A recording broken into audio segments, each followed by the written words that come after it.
السلام عليكم ورحمة الله وبركاته. ازيكم يا حبايبي، عاملين ايه؟ يا رب تكونوا بخير وفي احسن حال. هنعمل مع بعضنا النهارده ورق عنب، طريقة اللف بتاعته والتسبيكة بتاعت ورق العنب، وانا متأكدة انه هيعجبك قوي.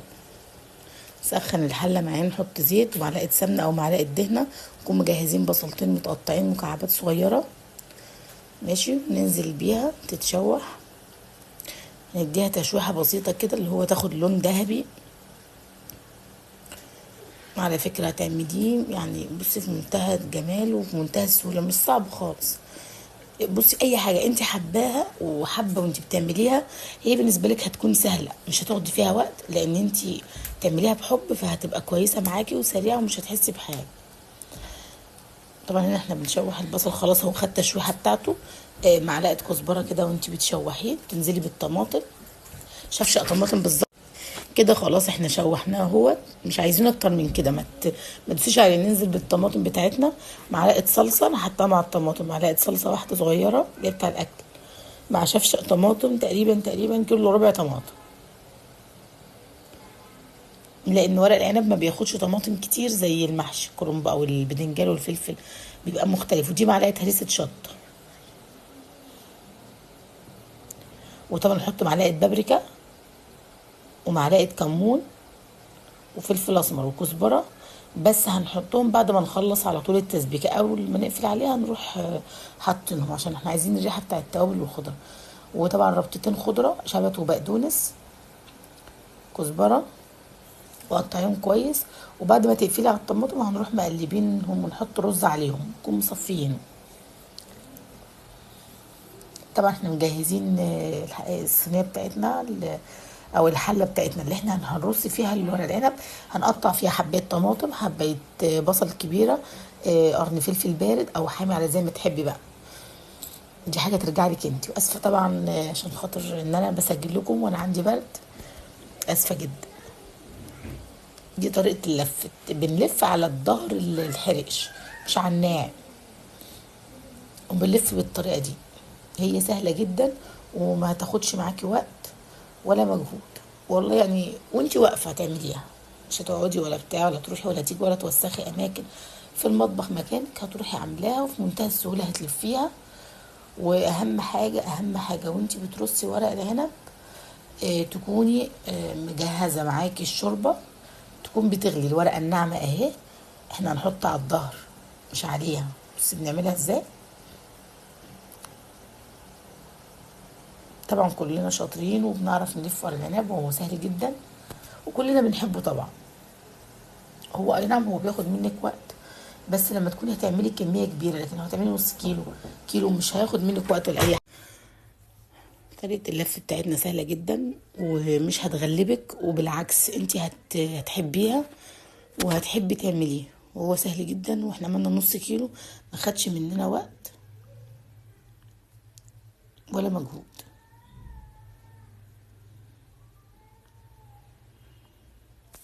اسفه كنت طولت عليكم.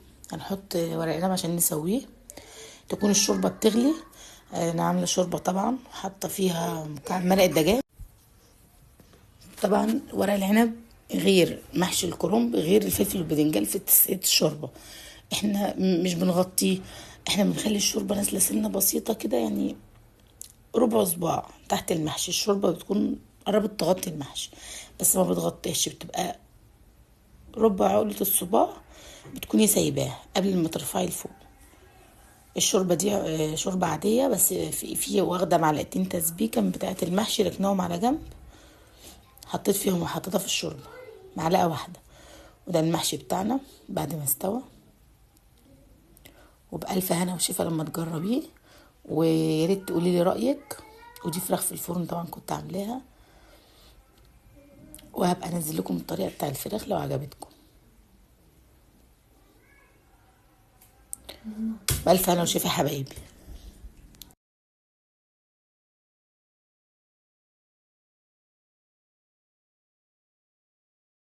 السلام عليكم ورحمة الله وبركاته. ازيكم يا حبايبي، عاملين ايه؟ يا رب تكونوا بخير وفي احسن حال. احنا هنعمل حاجة حلوة مع بعضنا النهاردة. هنحط كوباية السمن نص كوبايه، 3/4 كوبايه سمن زي ما انت شايفه قدامك في المج، سمن وزيت مع بعضيهم، كوبايه زبادي، وكوبايه لبن مش مليانه بنفس الكوبايه اللي هنحط بيها السمن، وكوبايه الا ربع سكر، ومج مليان سميد ساده. هي كوبايه الا ربع سكر هنحطها كلها. وتقريبا بالظبط الدقيق قد السميد، يعني عندك مج سميد يبقى مج دقيق قدامه، الا اذا احتجتي بقى رشه دقيق تاني ولا حاجه حطيها.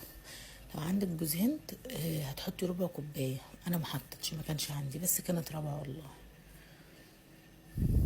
وثلاث بيضات، وطبعا مش هننسى الاتنين فانيليا ومحسن كيك.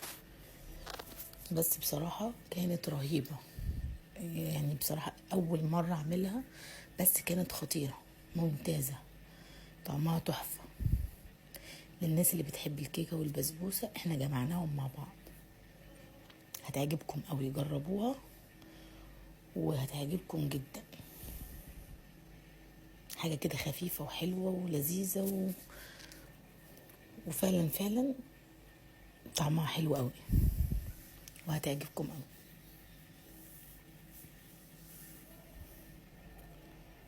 ما ننساش بقى نصلي على سيدنا محمد عليه الصلاة والسلام، اللهم صل وسلم وبارك على سيدنا محمد. انا حطيت الدقيق تقريبا قد السميد، يعني بالنظرية كده، لكن السميد انا كان عندي فحطيته في طبق، فهما الاتنين تقريبا قد بعض، لان هو لازم تعمليهم قد بعض. ده مج مليان بس انا حاطاه في الطبق. طبعا المحسن كيك مش هينفع ننساه خالص. عندك بقى خل تحطي معلقه، انا ما كانش متاح، يعني ما كانش فيه ما حطيتش خل، نسيته، بس كانت حلوه والله وتحفه جدا. تمزجي العجينه ببعضيها. بصي كده انت واخده بالك ان هي خفيفه جدا زي الكيكه بالظبط.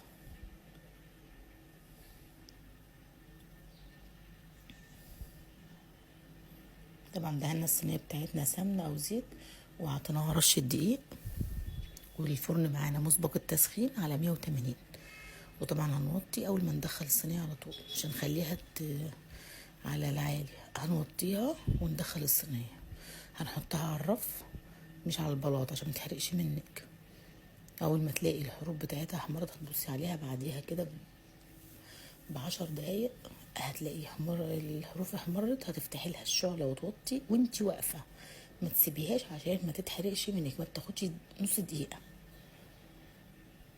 هتطلع معاكي بالطريقة دي، وتكوني مجهزة لها الشربات، كوبايتين سكر، كوباية ونص مية، عصرة ليمونة، وتسيبيها على نار هادية شوية لحد ما الشربات بتاعها يبقى حلو كده، مش خفيف ومش تقيل. وطبعا هتطلعيه من الفرن يكون الشربات سخن، تسيبيه يهدى حبة وبعدين تزودي، هتعجبكم اوي.